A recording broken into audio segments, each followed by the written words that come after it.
am Jamie Holberg. I am the HR Director here at the City of Forney. I want to welcome you and thank you for coming out. I want to introduce our consultant that's going to be handling the police chief process, their enrollment. He's going to come up and explain the process for you.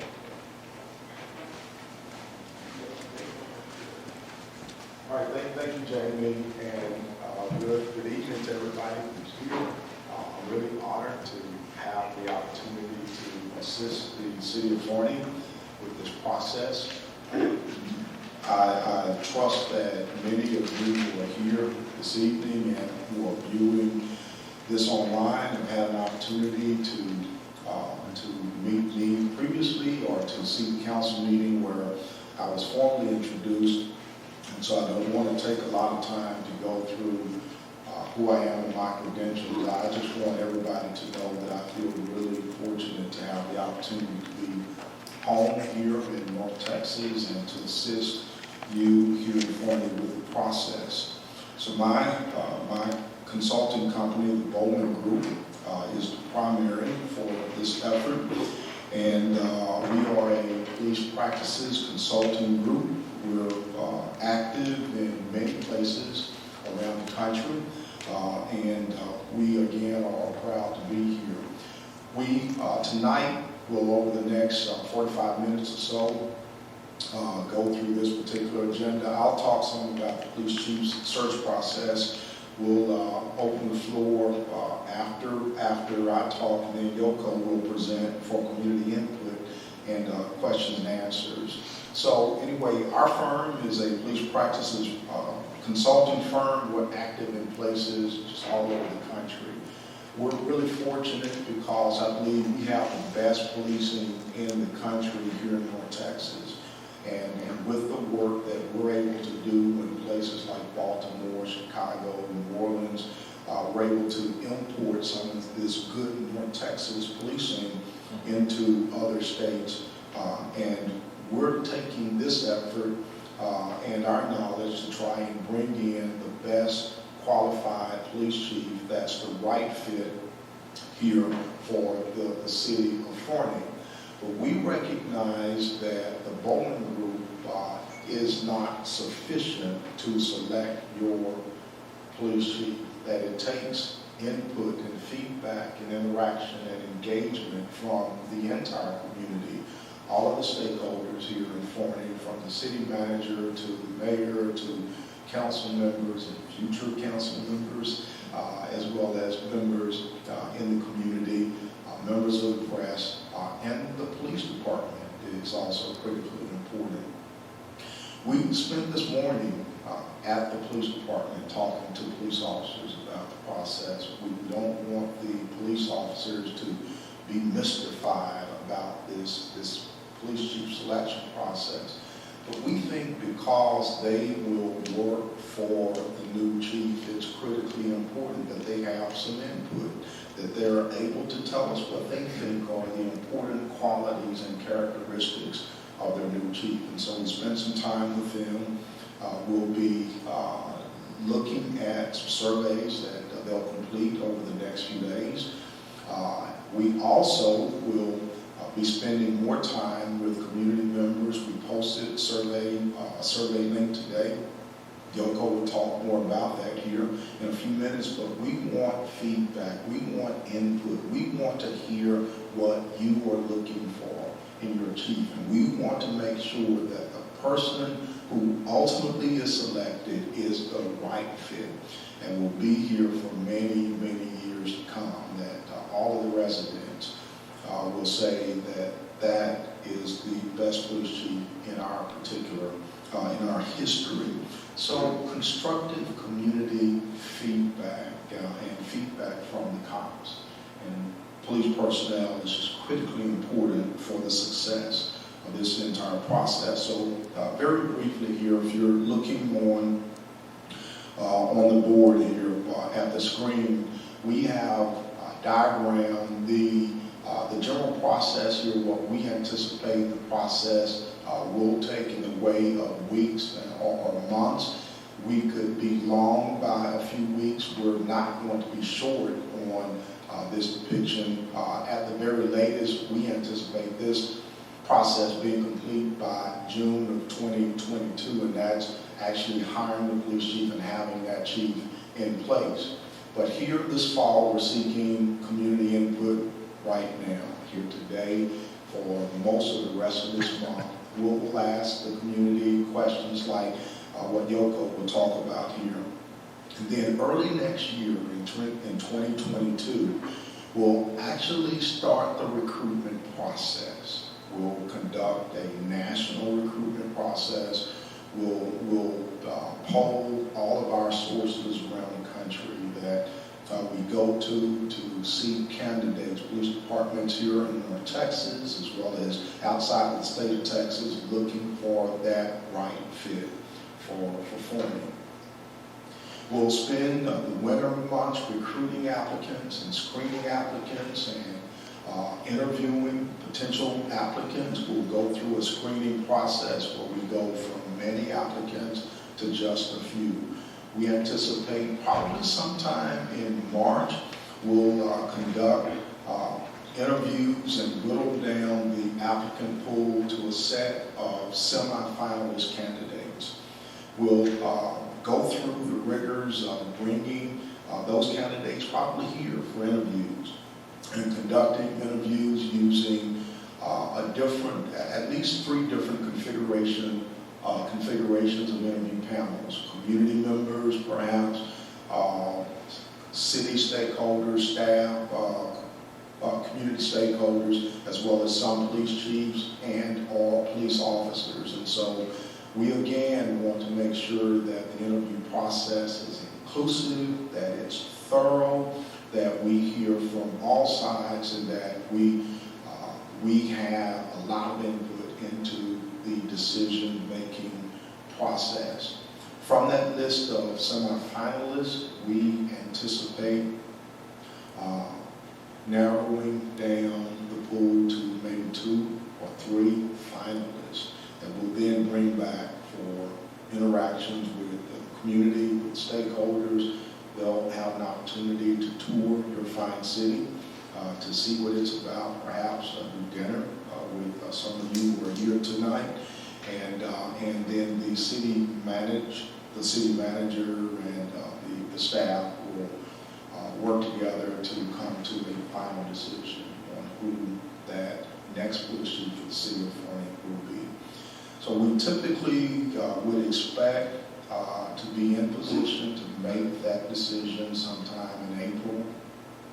And by June, because once the decision is made, we'll have to do the final background check requirements by the state licensing organization, TCO, and give that person an opportunity to give a notice, and maybe if they're from out of state, move here and actually take the position. So probably not later than June, we would expect the next chief to be here. But the next chief could be somebody that's already here, or that's already in the Metroplex, or from a totally different state. At this point, we don't know. The process is completely open, and all we want to do is to bring you the best candidate for this city. So again, thank you for allowing our team to work with you as partners in this process. We're going to work very hard to do everything that's necessary to make sure that every member of your community believes that they have a say, that they believe that the process is fair, because it will be fair, and we come out with the right product that we will be pleased with for many years to come. Having said that, Yoko, I'm going to turn it over to you to go through the community input part. So thank you for being here, Yoko. Thank you for that. Hello, how is everybody this evening? Thank you so much for joining us on this, is it Monday? No, I'm just kidding. That's how our day is, on this Wednesday evening. So thank you so much. See, I was just making sure you were paying attention. Because sometimes you come to the meetings and they're like, so I got you. Thank you for paying attention. Okay, great. So first of all, my name is Yoko Matsumoto, and I am going to be going through the options, the different options that we have laid out for all your citizens and residents to participate in. So tonight we're going to have the in-person from 6:30 to 7:30, while your residents are also able to watch same time, 6:30 to 7:30. After this meeting, we are going to start from 7:30 to 8:30 and have the virtual Zoom. So that's also an opportunity for people to log into. It will be the same information, but it will allow people who couldn't attend at this time to attend afterwards. Tonight, the online survey, so the questions we're going to be talking about tonight will also be offered in an online survey. If people aren't able to attend on this evening, then they can get online, and that survey will be open until the 24th. And it'll close off, and then we'll gather all the information. Now, the questions on the survey will be the same questions we're discussing tonight, so it provides everybody the same opportunity on the questioning. And lastly, another option would be to contact the Bowman Group. The information will be out there for our groups or your residents to be able to contact us, and we will be able to walk you through or get some feedback from residents as well. So that's what we're looking at. So without further ado, I'm going to quickly go through the questions. There are 4 questions, and then we're going to come back, and then we can open the floor for discussions. So the 4 questions we're going to ask tonight is, what should be the key qualities of the next 40 chief of police? These are options that we kind of put out there because these are some of the common things that you hear. It doesn't mean that's the only thing that you can give feedback on, but those are just options to get you thinking. The next slide also provides another set of options for that same exact question. So the first question I want you to think about would be, what are the key qualities that you would like to see in your next police chief here in the city of Forney? The second question that we're going to open the floor for will be, what should be the new chief of police's most important priorities to accomplish? And so, again, those are just options to get the public thinking, but we would love to hear what works well and what you're seeing in your city. The next question we'll open the floor for would be, what current public safety or law enforcement issues need to be addressed in your neighborhood or community? There's some options for you to start with, and then we'll go from there. And lastly, is there anything else that the city of Forney should consider during its current chief of police recruitment and selection process? So those are the 4 main questions that we would really love to get some insight on from the community.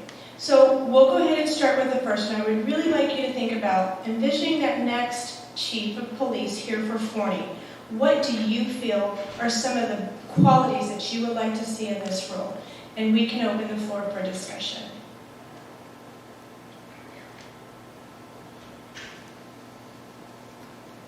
Yes, ma'am, go ahead. I would like to know if we're interviewing, what would draw them to a city like Forney, the size of Forney?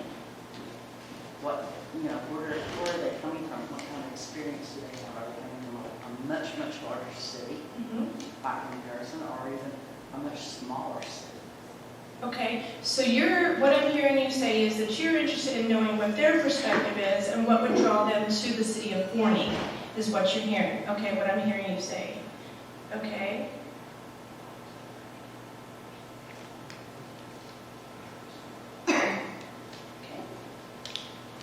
Do you have anything else on your list that just off the top of your head in terms of, because I hear you saying, yes, this is what you're kind of wanting, you want them to know why they're coming here. What is it that you would like to see from them in terms of, this is our chief of police? I look at other credentials, Okay? long-term and short-term goals. What their greatest achievement is. Greatest achievements, okay?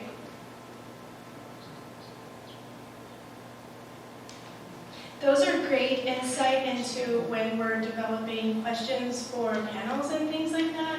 So I think that would be interesting information to know beyond the qualities. These are great things that we could add in some sort of form if we get to that point. So, okay. Anything? Yes? This might be better asked by Dr. Coleman. Curious about the extent to which there be an impact from cities like Baltimore, Chicago, where the anti-police sentiment is so strong. We've had a little of that here, demonstration here some months ago. To what extent is that, are you seeing that growing and or declining, and or what impact do you think would be here? The question is about the impact of the anti-police sentiment that we're seeing in various places around the country. I can tell you that there are ebbs and flows, but I am not seeing a major impact of that particular phenomenon on police chief applicant pools. Now, police chief applicant pools are being impacted by the same factors that all employment is being impacted by. Some people are deciding that they just don't want to work anymore. But we also see some aging out of the workforce with the baby boomers retiring. That's taking a large swath of people out of the workforce. But what we're hearing from police chief applicants by and large is that they got into the business to help and to have an impact. And most of them are not really fazed by the public sentiment. They believe that they can have a positive impact in the places that are right for them. And I can tell you, we conducted a search earlier this year in a city that's about the same size as Corning. There was a major city that's one of the 10 largest cities in the country that was within a few miles of this city. The major city, I believe, had 55 applicants. The smaller city had 102 or 3 applicants, and it was a national search. So the size of the city, in some ways, smaller is more attractive to people because it's more manageable. But we're not seeing major impacts on the applicant pool because of the sentiment that's out there.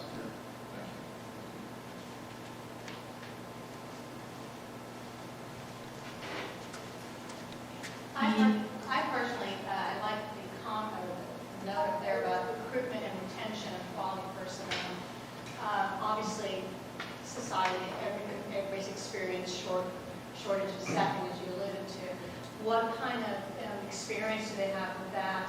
And in a high growth area, so if we're already understaffed, what is the plan? What is the vision and retention for keeping these quality candidates, or excuse me, quality police in our city?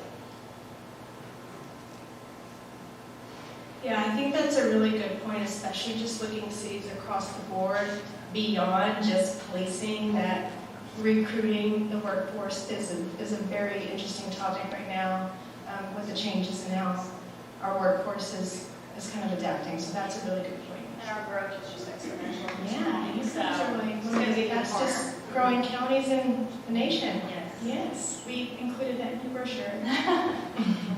Yes. So I believe there's certain things that are timeless, and I read an interview with then Chief Bowman back in 2007, and you said one of the qualities that you felt were important in a chief was flexibility and being willing to change. Even though we're talking almost 15 years later, I truly believe that's a quality that's necessary in any chief or any leader, because as we've seen with the anti-police movement or anything else, you have to have the ability to move and not be stuck in an old mentality of this is black and white and there is no gray. Life is full of tons of grays. So I'm taking a page out of your book and saying that I believe that we have to have a chief who is willing to be flexible and understand that we are the third fastest growing county. We are growing and we are changing. We are diversifying. So you can't just come in and decide that we're going to take and slam square peg into a circle. Being able to pivot with all those changes you guys are experiencing with the growth and changing and what the demographics looks like and all that good stuff as well. The mentality. Okay. Yes. Technology is obviously vital. The way things are growing now, it can ease the work load for people. It can also increase the workload. Mm-hmm. It seems to me more increasingly the role of the chief would have to involve and steer the decisions as to what technical technological implementations can be effective. Mhm. So I'd like to see a strong technical component to whomever's chosen. Or the willingness to actually open up and learn what's out there, what options are there. Okay, yeah. A chief who also has had experience with budget. Budget. And special needs population, because we have several. I'm sorry, could you repeat? Special needs population. We have several in the community that are no longer in school and may not necessarily be employed Mm-hmm. for whatever reason, but they're here Mm-hmm. and they may be out. Have an understanding how to communicate with these people.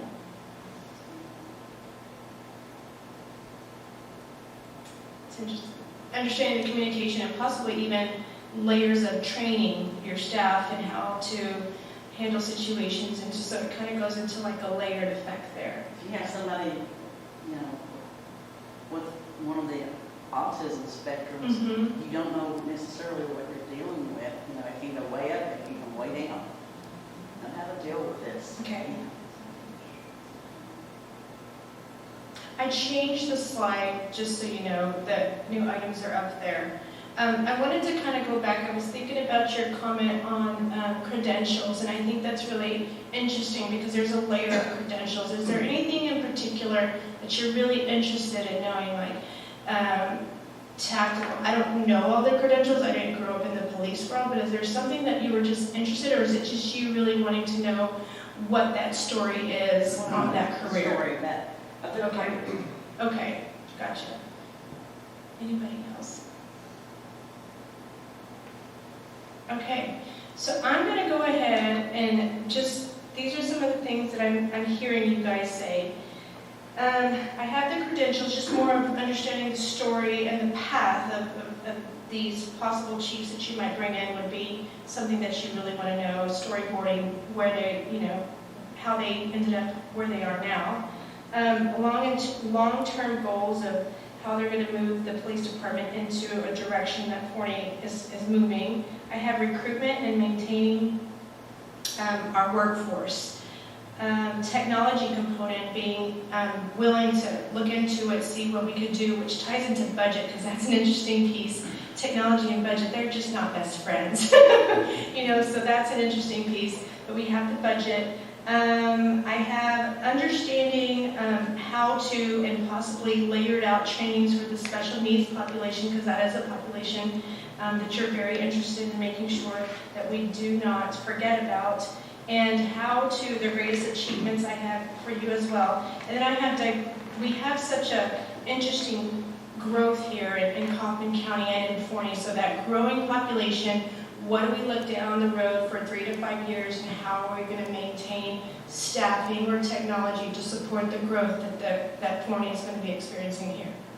Does that sound? Yes, sir. One more, I see up there gang issues, and Okay. that's a part of our city that is growing and is hidden.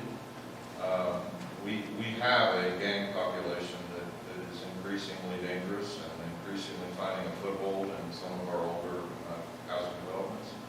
So somebody, whoever's leading is going to need to have some experience with that. Okay, so an increase in gang I presence. agree 100%, but I think the other issue here that we need to touch on is we're going to have to work with multiple different departments within a very close proximity.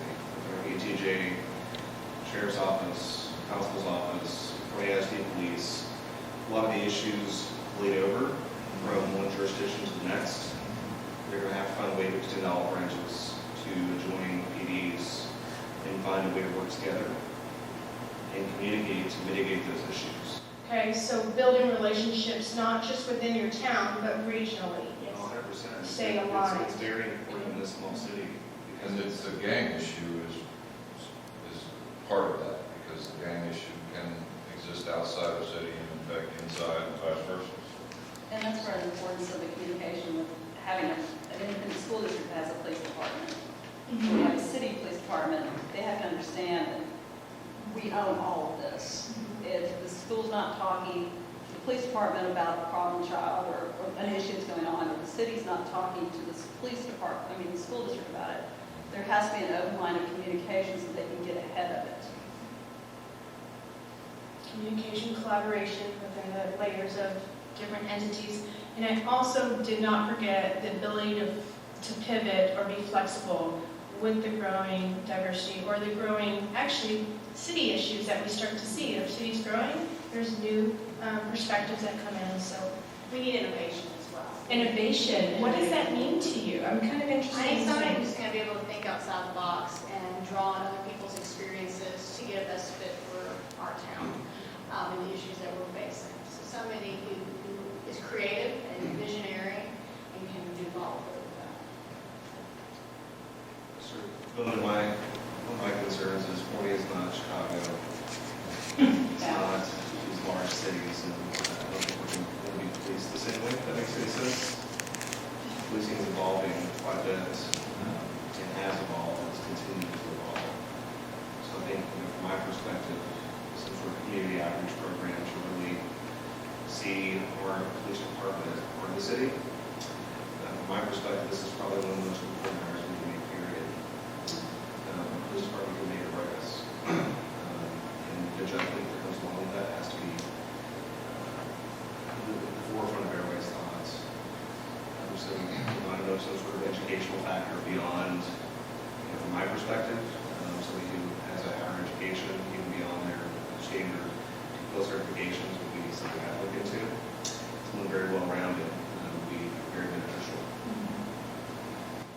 Yeah, I'm really, I tried to keep sitting, and I couldn't. I had to stand and comment. But I love what you're saying so far, and you're giving us some very discriminating, differentiating qualities that not every person out there in the field will possess. So you're already providing really great information that's going to help us identify the right person. I mean, believe it or not, understanding special needs population is not something we see in every candidate or police chief's position, and how to serve those populations, and understanding that not every action is a criminal action, but there are other ways to get people help to discontinue what you see. So I love the ideas and then the thoughts so far. This is very good so far. Okay. We good on that one? Okay. Hi, how are you? Hello. It's good to see you. I know you walked in and I started. Is there anything that's on your mind? Not yet? You have to be photogenic. Oh, gotcha. Well, thank you for what you do. I really appreciate that. Is that what, did you say photogenic? Yes. All right. Okay, we can always return back to these questions. I just want to kind of get our thoughts moving. So moving into the qualities of the next police chief, I'm interested in moving into the direction of what are some priorities, which some of that I'm already hearing and some of the things that you've brought up, but I wanted to go ahead and open the floor to see if there's any more discussion on some important priorities to accomplish once you get your new chief in here. And I kind of heard something with the game piece as a growing concern, so I think that kind of fits in both. Somebody who has experience that this might be a priority, but I wanted to go ahead and just open the floor to see what some thoughts are. I would like to see increased visibility in and around the community, whether that mean riding bikes or having different outlets so people see our police more on a daily basis. It's on horseback. I don't want police on horseback. But more visibility. Okay. So can I push you on that one? So are you looking more, visibility I really understand. Are you also thinking engagement as well, or is that something that's pretty solid within here? I mean, there are levels, right? There's the visibility piece, getting your police out there. How is engagement with the community? It seems like you guys. We do a pretty good job. Okay. So we have a very good relationship, I Okay. think, between the residents and the Mhm. police. I think it's solid. I think we're having citizens on patrol and those types of other community groups that Okay. help support. It's great. There's always room for improvement, I'm sure. Okay. But But you're very targeted on that visibility, just getting people out there more. Okay. I think we've done a pretty good job on crime prevention Prevention. a little bit. We can always improve on that as well. I mean, people know there's cameras in every corner, they're going to pay attention. I'm Yeah. not saying that, but I'm just saying that there's methods out there that we can utilize for crime prevention that we haven't even thought of maybe. Okay, great. All right, so these are some other options I'm just throwing out there, like there's traffic enforcement, improved community safety. I see the visible as a community leader, crime reduction, effective crisis response. So just kind of throwing some of those out there to see this. Recruitment's gonna be huge. Pardon? Recruitment, Recruitment? that's huge because every department is trying to get new hires. So we're gonna have to make ourselves stand out from everybody else. And a new chief is gonna have that ability to relate to young officers and an understanding of why he or she should come here. Because it's not always going to be about salary, it's going to be about feeling secure and knowing that your chief has your back and the city has your back. So it's going to be important that chief has that ability to relay that. Build that Build rapport. that rapport. Gotcha. Ooh, sorry about that. Yeah, build that rapport that goes beyond just the salary piece. Exactly. Gotcha. Okay, so building that rapport with the current and then new, bringing new in. Okay. I think one of the things, if a citizen calls the police department, not emergent, and has a question about something they have observed, Okay. be careful how they answer, how they respond to that citizen, because that will definitely make an impact on how the police department is viewed. Yes, Interesting. Okay. personal experience speaking there. And that's why I think community outreach, crime prevention is an excellent opportunity to work with citizens and be out in the community and hear these things that probably nobody's heard before. But who's obviously experienced it. So every action, be aware of your actions because it brings a perception of the Of the police whole department department. and then possibly leads into the city itself. Yes. Okay, gotcha. Interesting. That's a really interesting point. Yeah. I'll be glad to elaborate what happened. I'm here to listen. It's a listening session. I saw But- an elderly gentleman walking down one of the major roads here in town. They wouldn't walk very far, then he'd stop. It was in the summertime, it was hot. He wasn't carrying any noticeable water, Yeah. drink, or anything like that. Sure. I called out of concern. Well, that's just the one so it doesn't matter, he does this all the time. But no, that was a real nice response, but Okay, so it was the response that you received when you had that called was the in? response I got. Gotcha. Okay, Yeah, I didn't know the gentleman, I'd never seen him before. Uh-huh. Yeah. I said it was something. Okay. So, and when I say he wasn't walking very far, I'm talking near over those doors. Yeah. And so that's not very far. Okay, gotcha. Every action puts that impression. Okay, thank you for sharing. I do appreciate that. Anybody else?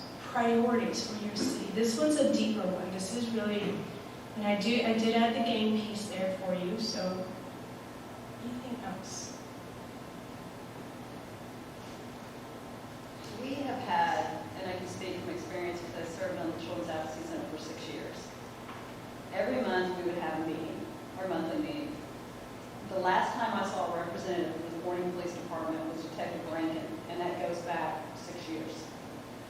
We would have the Chief Crandall, we would have at one point in time Chief Otero, Sheriff Beavers always sent a representative. We could never, I personally asked the Chief Sherwin to come, Chief Lunt, when we had the building dedication, I asked him. This is very, very important because bottom line, child abuse is happening every day in this county. We don't want to see it. It's the ugly side. Forney is growing rapidly. It is going on here. We need a chief who either one will come to the meetings, and I understand they're busy, we're all busy, or send a representative like others have done.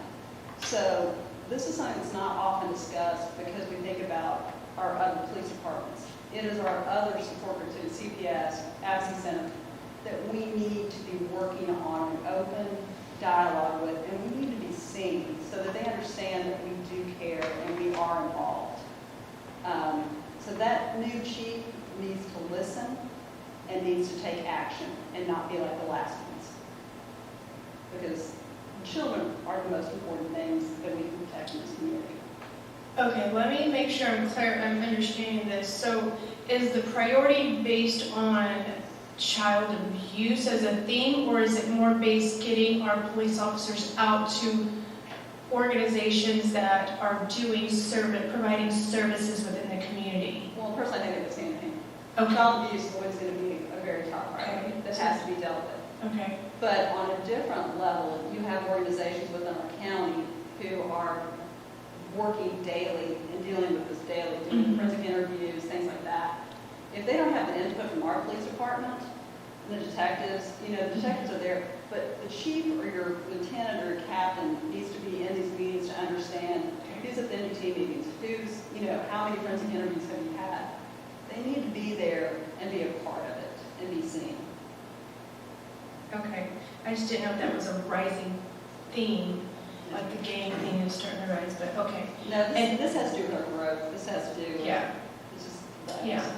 Working with all the organizations that provide services and Exactly. being at the table and having those conversations and understanding the complexities or the comprehensive view of the issue. So you have the different perspectives at the table. Okay, I hear you. Being part of the solution, coming Being- with ideas. I think that ventures over into that visible as a Forney community leader as well, because you're saying they need to be at the table, They do. making some things happen and understanding what the community priorities are, child abuse, et cetera, et cetera, et cetera. So I think that ventures over into Yeah. everything. And we need to represent our county. If Yeah. other chiefs are there, why is our chief not there? Why are we not representing? Yeah. I mean, I'm sorry, we had meetings at the Forney Police Department, we could get somebody to come to it. Walk up the stairs and sit down at the table, it wasn't that hard. And it kind of ties into kind of what you said earlier, being able to have that regional communication. It's vitally important. I mean, in this city alone, just thinking about priorities for the future, and you have to look at the past and what's happened. We're going to have to mend a lot of issues with the PD, with the city, with the citizens. And honestly, they're going to be nervous to come here. I get it from their perspective too. So it's going to take somebody that's able to pivot very quickly and be able to reach out to many different facets of our society and really try to be included. Start to hold us together. Sure. So I want to ask this question. There are so many great things. I mean, every city has layers, right? We have layers and it's such a complex enterprise. I mean, every single city. I would like to hear, and I don't know if this ties into, it's just me, curiosity, what are the great things that you feel like the police chief should understand that are fantastic about your city and really taking it to the next level?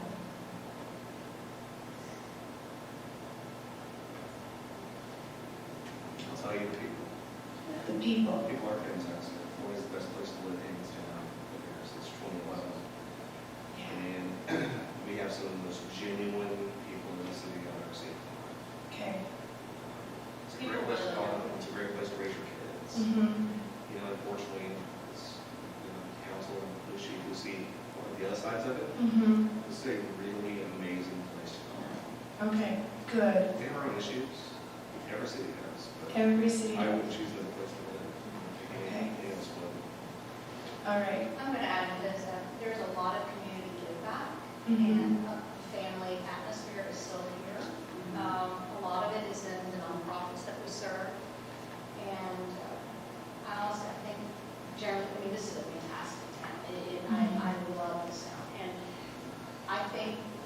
forward that we can partner with each other, back to what Zon was saying.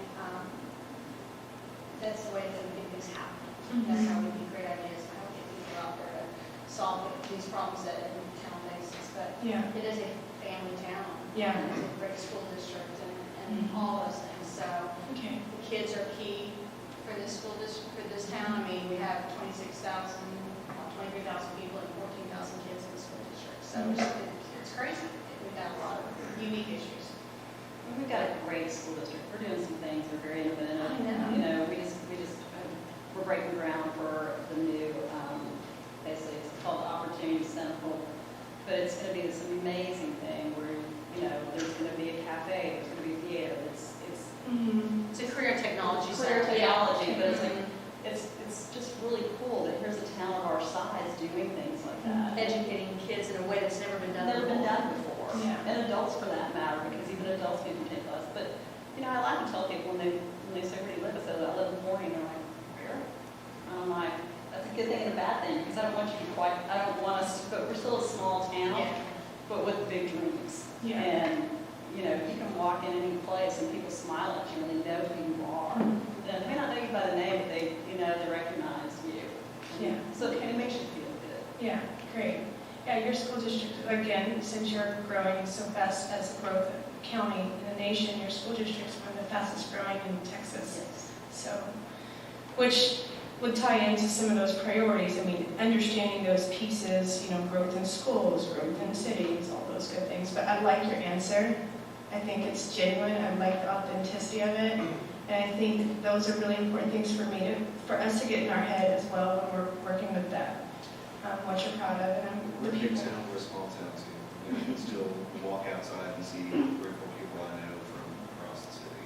Yeah, Let's see that house. It's great. thank you.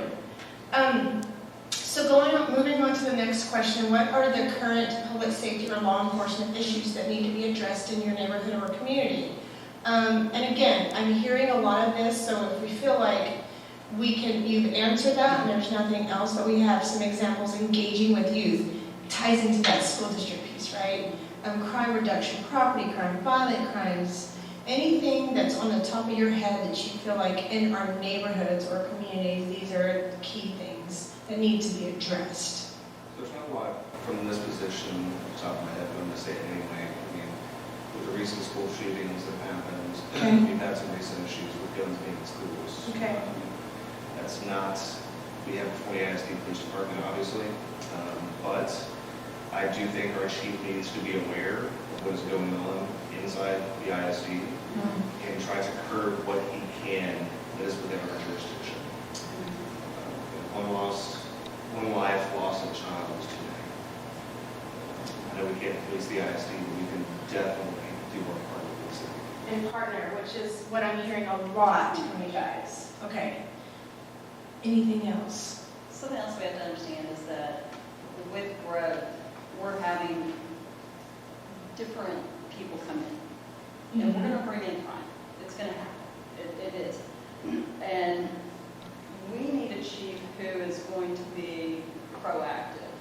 You know, the best defense sometimes is a strong offense. So somebody who needs to get ahead of it, understand that you could have somebody move in who's a small fish in a very big tank in Dallas, you know, as far as like activity, you come out here and all of a sudden you're a big fish in a little tank.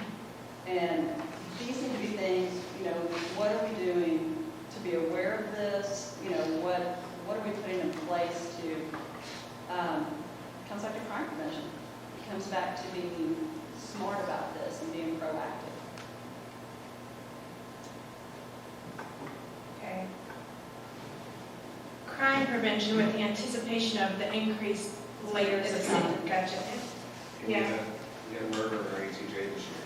It's the first one I've heard of in how long? Oh, gosh. 12 years, 13 I've years? been under 17 years, so I mean, I can't even think about it. They had a body dumped outside of school in our ETJ. And we all know what the ETJ is. We know city limits and ETJ is different, but the general populace does not know that. 40 is 40 is 40 is 40. 75126 is 40. They don't understand. What we're getting at is, Forney PD doesn't police that area itself, it's gonna get us. Drugs coming in, crime, gang activity, it's definitely coming, so we've got to find a way to stop that. Okay.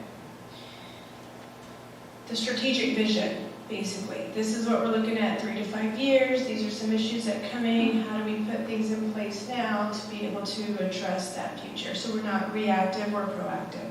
That's what I'm hearing. To recruiting and having enough bodies on the street. Okay. Great.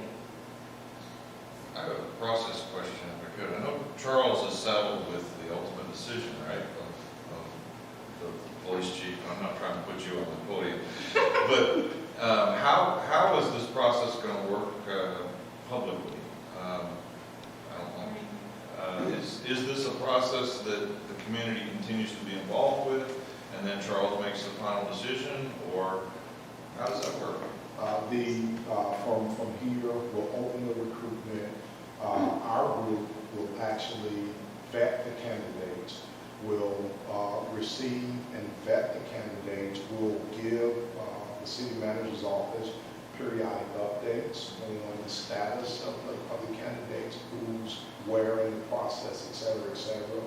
But the public will not have input or feedback until the end of the process, before the finalists are, after the semifinalists have been vetted and the 2 or 3 finalists have been derived, the public will have input at that point, but not input again until that point.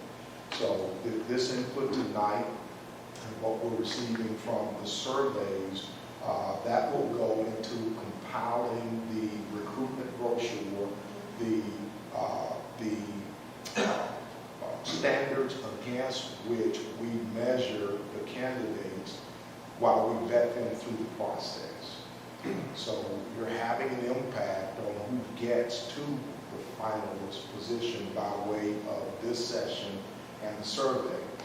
And then once we derive the finalist candidates, the public will have a say, have an opportunity to meet the candidates, to ask them questions, and to provide feedback to Mr. Daniels on their preferences.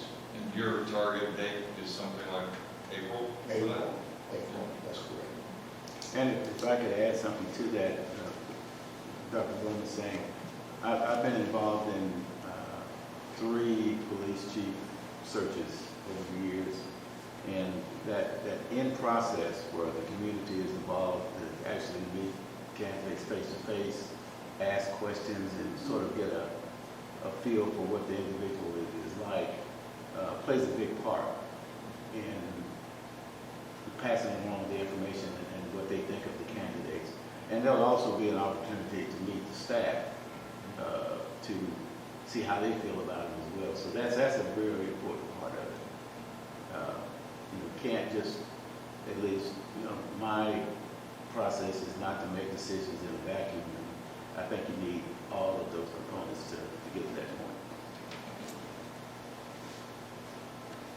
So we have about 4 minutes until the Zoom, the virtual one begins, and I wanted to end here, but is there anything else that you feel like we need to consider during this recruitment or selection process of your police chief?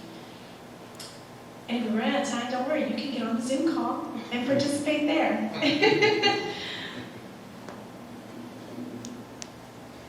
So you felt that we provided plenty of time to have a discussion. If things start popping up, get on that Zoom call, or you can also complete the survey as well. For those of you who are watching the live broadcast, I know you're not able to engage, but that's why we have that online survey. So if there are things you were itching to say, get online, complete the survey, and we'll get that information for you, from you, to include in our process. But all this information, we're going to take it back and start working on your brochure so we can start doing the recruiting piece. All right? And just one Dr. Bowman, you can close it out. last comment from me in the way of compliment, because we do chief searches all over. Not every chief search involves the community. In fact, most of them do not have this level of community involvement that you have right here. It's generally the preference of the decision makers to make the decisions in a vacuum and not have this much input. And what I see time and time again is the public is generally not as accepting of the decision when there is no public involvement. But this is a great process. I think it's the best way to go about selecting a police chief. And my compliments to your city for making the decision to invest in the public parts so that everybody is included. So thank you all for being here, and we look forward to continuing the conversation through the surveys and emails and so on and so forth. So thank you all. Mr. Daniels, anything from you before we close it out? No, I just, wanted to say I appreciate, your willingness to work with us in this part of it. And it has to be an all-inclusive process. That's what we want, we're aiming for. And I, from a selfish standpoint, I just was appointed city manager, so I want to make sure this is the right decision. I want to stick around for a while. So, Can't blame on us now, Charles. Yeah. So I'm looking forward to it, and just hope that folks participate in the process, because we're making it available, and you can't say anything if you don't. You're not part of it. So we're gonna be fine. Thank you. Very good. Thank you all. Thank you. Thank you.